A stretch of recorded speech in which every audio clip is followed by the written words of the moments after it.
Alors, quels sont les coûts engendrés par le calcaire? Nous venons de voir quelles sont les problématiques exactement qui sont générées par le calcaire. Maintenant, quels sont les coûts? Ça, c'est une vraie question parce qu'en fait, ce n'est pas toujours tant connu que ça ou pris en considération parce qu'en fait, les coûts qui sont liés à la problématique du calcaire sont des coûts qui sont, on va dire, dilués dans le temps par rapport aux différentes problématiques qui sont plus ou moins perceptibles. Alors, une des principales problématiques et qui a deux étages, je dirais, c'est par rapport notamment aux chauffe-eau et aux chaudières.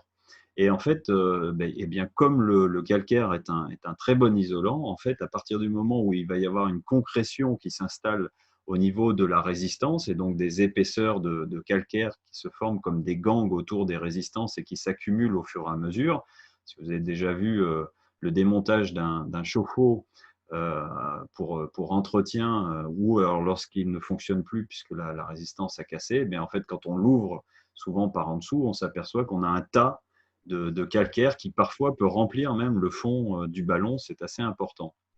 Donc évidemment, comme le calcaire est un bon isolant, la résistance va devoir, à un moment donné, quand il y a ces concrétions autour et le calcaire par-dessus, elle va devoir chauffer plus et plus longtemps, en fait, et de plus en plus longtemps, puisque la chaleur ne va pas être transmise totalement ni correctement en fait à l'eau et à l'ensemble du ballon. Et au fur et à mesure du temps et de l'épaisseur de calcaire qui s'insère sur ces résistances ou dans les échangeurs des chaudières, la consommation d'énergie augmente, comme on peut le voir ici. 1 mm de calcaire dur sur une résistance, c'est 10% en plus de consommation. Et 3 mm, on passe à 20%, 6 mm, on passe à 30%, 9 mm, on passe à 40%. Donc, on peut effectivement avoir, au bout de quelques années, c'est-à-dire 3, 4 ans, ça va dépendre aussi de la dureté de l'eau, bien sûr, ça fluctue, puisque en fait, on considère que une eau se mesure en dureté, la dureté qu'on appelle le TH, le titre hydrotimétrique, et ça se mesure en degrés français. On considère que de 0 à 15 degrés, on est dans une eau douce, donc qui n'est pas dure. De 15 degrés à peu près à 25 degrés, on est dans une eau dure. Et de 25 degrés à 30-35, on est dans une eau très dure. Et de 35 degrés à 45, on arrive rarement au-delà de 45 à 50 degrés sur l'eau du réseau, on est sur une eau extrêmement dure. Donc là, ce sont des calculs qui sont basés sur une eau qui est de l'ordre de 30, c'est-à-dire une eau qui est entre dure et très dure, et où effectivement on voit que le calcaire peut se former sur une résistance en l'espace de quelques années. Ça va être 2 à 3 ans, on a déjà des quantités qui peuvent être assez importantes.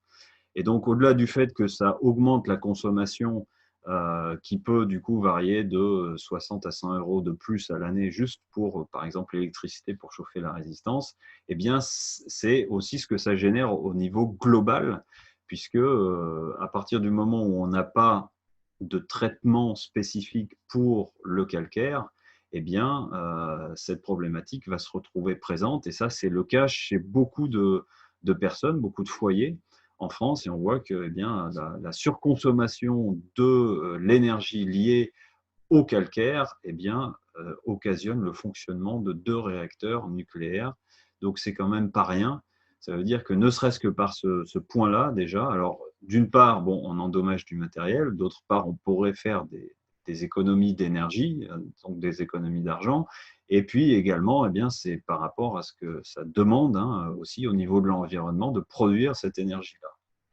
Ensuite, il est intéressant de voir les autres coûts qui sont engendrés par le calcaire. Tout n'est d'ailleurs pas indiqué ici, puisque ce qu'on voit, ce sont les pièces des chaudières et ou chauffe-eau qu'il va falloir remplacer prématurément, puisque un chauffe-eau, une chaudière, une durée de vie peut être de plus de 15 années facilement, 15 à 20 ans même, on peut même aller jusqu'à 25 ans sur une chaudière, voire plus, selon comment elle est entretenue. Mais on s'aperçoit qu'un chauffe-eau, par exemple, pour lequel il y a une problématique de calcaire non gérée, un chauffe-eau, en l'espace de 3 ans ou 4-5 ans, il peut être bon à changer directement.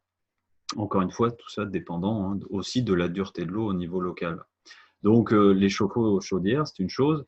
Tout ce qui est robinet, mitigeur, robinet thermostatique, etc., qui vont également être sujets à ces problématiques-là. Mécanisme de chasse d'eau aussi, par exemple.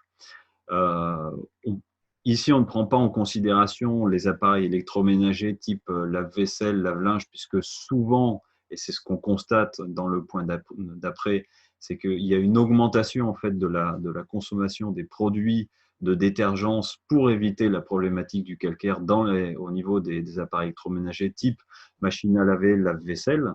Donc souvent, on va soit ajouter des produits détartrants, soit on va augmenter le produit en lui-même, hein, comme la pastille à mettre dans le réservoir du lave-vaisselle, par exemple, hein, ou la quantité de détergent pour la machine à laver, le linge.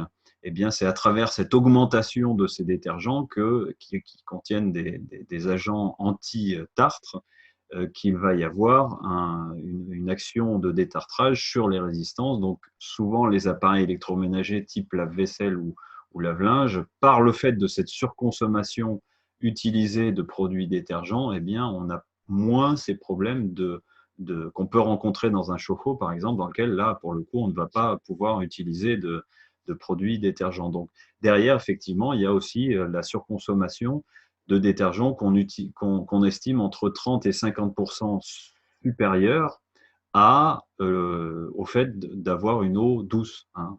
Donc, sans compter ce que va engendrer et pour la santé, si on n'utilise pas des produits détergents naturels, et pour l'environnement également, si on n'utilise pas des produits biodégradables. Donc, il y a le matériel, il y a les produits, et puis il y a effectivement la surconsommation d'énergie dont on a parlé tout à l'heure. Donc, si on regarde sur 10 ans, hein, en prenant en considération le remplacement du matériel par période épisodique, eh bien, on va s'apercevoir que pour une dureté d'eau donc qui est de l'ordre de 30 degrés français, donc une eau dure, eh bien, on peut aller jusqu'à 4 500 € de coûts directement liés à la présence du calcaire dans l'eau.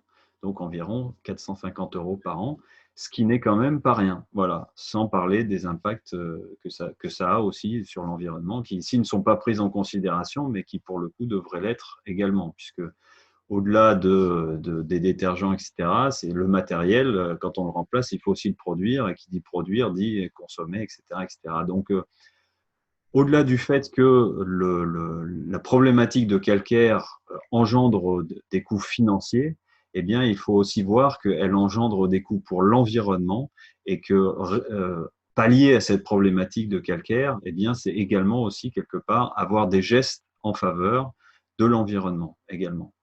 Nous allons maintenant voir la solution la plus connue, la plus utilisée pour le traitement du calcaire, ce sont les adoucisseurs d'eau, et nous allons voir les avantages et les inconvénients de ces systèmes-là. Je vous invite à me rejoindre dans la vidéo d'après.